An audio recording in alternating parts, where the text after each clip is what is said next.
Hi, Eli here. Today I will be reading Epic Fails. This chapter will be about people who are lost at sea. I'm really excited about this book for a couple reasons. One of them being that I am a big history fan. The second one being International Paper provided a grant for this book to be in the library. And my mom works at the International Paper as a chemical engineer. And yeah, I'm sure this book will be pretty awesome. Introduction, Lost at Sea. If at first you don't succeed, you're not the only one. In fact, you're in pretty good company. The age of exploration was an era of discovery. Fearless pioneers set sail in the unknown in search of new lands, adventure, and fortune.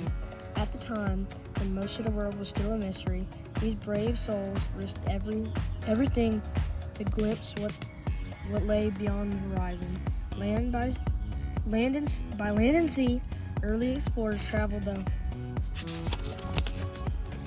far corners of the globe and occasionally found themselves hopelessly lost. On October 7, 1492, Christopher Columbus stood on the rocking deck of the Santa Maria, gazing out at uncharted waters with the confidence of Captain Kirk.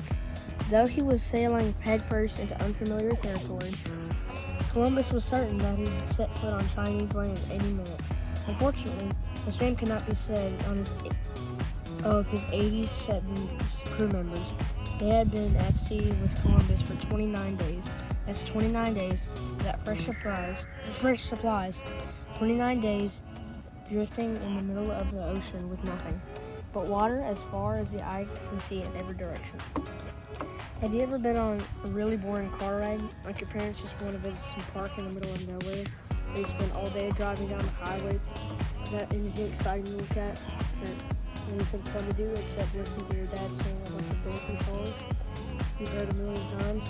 For the crew of the Nina, the Pina, and the Santa Maria, traveling with Columbus was kind of like that, except instead of 8 hours in the car, they'd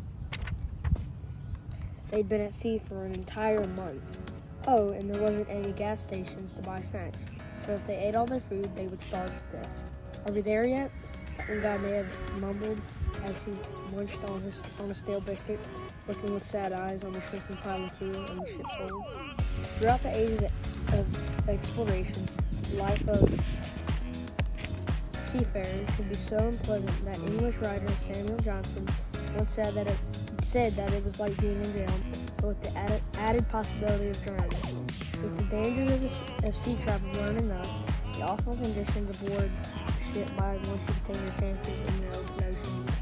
And the food was terrible and it was limited. The most common food available was barrels of old salted meat, and this was really gross stuff was called hardtack, which was just flour and water, basically a rock made of gluten.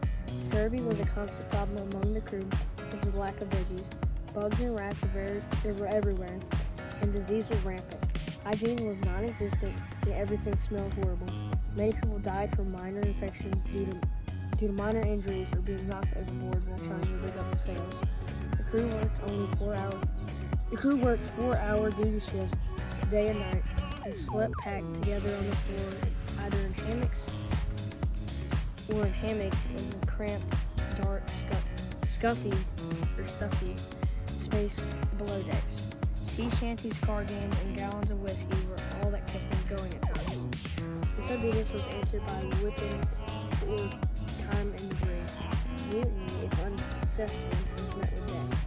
Now, 29 days into their mission, Columbus's crew members had all come to the same conclusion. They were almost to the point of no return. These hardened sailors knew the ships were carrying around 60 days worth of supplies, and if Columbus didn't turn back really soon, the crew wouldn't have enough food to get them home alive. And that was chapter 1. Yeah, so far, this is really good. And I will see you next time I read chapter 2, which is about the Vikings in America.